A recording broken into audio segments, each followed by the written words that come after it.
यहाँ पे मैं वो लोग जो घर पे किसी वजह से बाहर क्लासेस लेने नहीं जा पाते हैं, बहुत सारी ऐसी महिलाएं हैं, बहुत सारे ऐसे स्टूडेंट हैं जो शिक्षा बहुत महंगी है तो इसलिए वो बहुत सारी कोचिंग्स की फीस को अफोर्ड नहीं कर सकते हैं।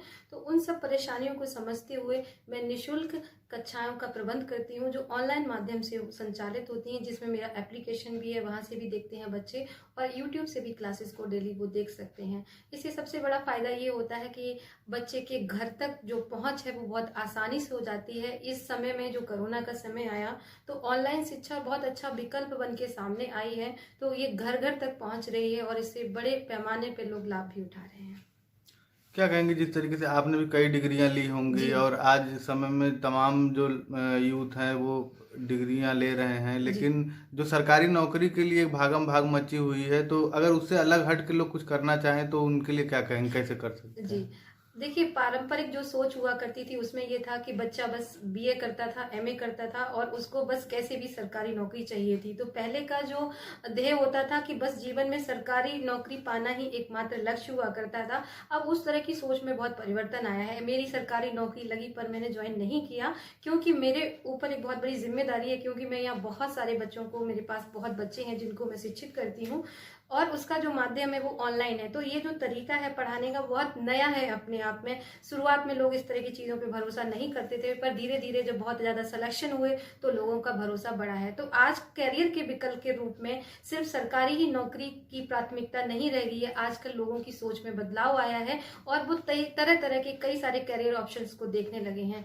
मैंने बहुत सारी डिग्रियां ली, बहुत सारी पढ़ाई की। आज सिर्फ डिग्री के लिए शिक्षा लेना कोई विकल्प नहीं है। आप ऐसी शिक्षा लीजिए जो आपको रोजगार दे, क्योंकि बिना रोजगार परक शिक्षा का कोई महत्व नहीं है। और वो तभी होगा जब अपनी सोच का जो दायरा है वो थोड़ा बड़ा बनाएंगे, क्योंकि सरकारी नौकरी पाने के लिए आपको एक नियमित घंटों में नियमित जगह पे काम करना होगा। आप देखेंगे सरकार भी आज कौशल विकास केंद्र खोले हुए हैं, वहां पे वो लोगों को अपना रोजगार खुद से शुरू करने की बात कह रही है। क्योंकि जब आप अपना रोजगार, जैसे मेरे पास ही लगभग 20-25 लोग काम करते हैं ऑनलाइन माध्यम से, तो आप जब अपना कोई रोजगार शुरू करते हैं तो आप कई सारे लोगों को वहां पे जॉब दे सकते हैं। लेकिन जब आप सिर्फ एक सरकारी नौकरी करते हैं तो आप सुबह से शाम तक बस उतना ही काम कर पाते हैं। आप इतने थक जाते हैं कि आप बहुत सारे काम नहीं कर सकते हैं। मैं ये नहीं कह रही हूँ कि सरकारी नौकरी से प्राइवेट नौकरी करना या व्यवसाय करना बहुत अच्छा विकल्प है, लेकिन हम अगर हर व्यक्ति, सरकारी नौकरी की जो संख्या है वो बहुत कम है, लेकिन हर व्यक्ति अगर चाहेगा कि बस उतना वो सबको मिल जाए तो ये संभव नहीं है।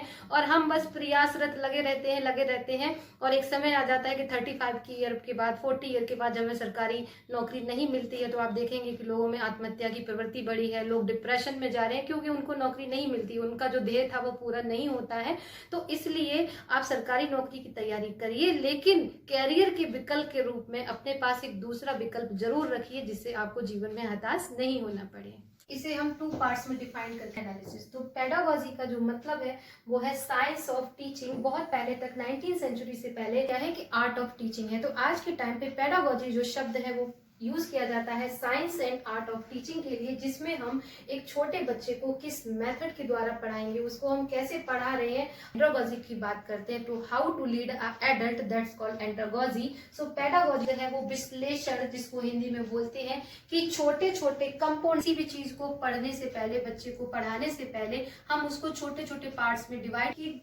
जो पेडागोजिकल एनालिसिस है इसको हम कितने पार्ट में डिवाइड कर सकते हैं। तो इसमें कि जो भी आपको सब्जेक्ट दिया गया है उसे आप छोटे छोटे यूनिट्स में डिवाइड कर, अलग अलग चैप्टर में डिवाइड करते हैं। तो हम जब भी बच्चे को पढ़ाते हैं तो एनालिसिस करना कहलाता है कंटेंट का एनालिसिस। तो जब भी आपको किसी बच्चे को पढ़ाना है तो सबसे पहले उसे छोटे छोटे पार्ट्स में तो इसमें बनाइए। उसके बाद हम ये देखते हैं फ्रेमिंग ऑफ इंस्ट्रक्शनल ऑब्जेक्टिव, यानी कि अनुदेशन देने के लिए, शिक्षण करने के लिए हमारे जो ऑब्जेक्टिव हैं, जो हमारे उद्देश्य हैं, वो उद्देश्य क्या हैं। तो उन उद्देश्यों को पढ़ाने में हम कौन सा मेथड या किस तरह की टेक्निक का यूज करना है, आपको यहाँ पे कौन सा डिवाइस यूज करना है, टीचिंग का मेथड और कौन सा, यहाँ पे आप मेथड्स देखते हैं और उन मेथड्स को अप्लाई करने की टेक्निक्स का यूज करते हैं। फोर्थ पार्ट जो गाइस होता है कि जहाँ पे हम किस यूज करेंगे, तो इवेल्युएशन के लिए बच्चे को आपने टेस्ट दे दिया, उसका आपको मूल्यांकन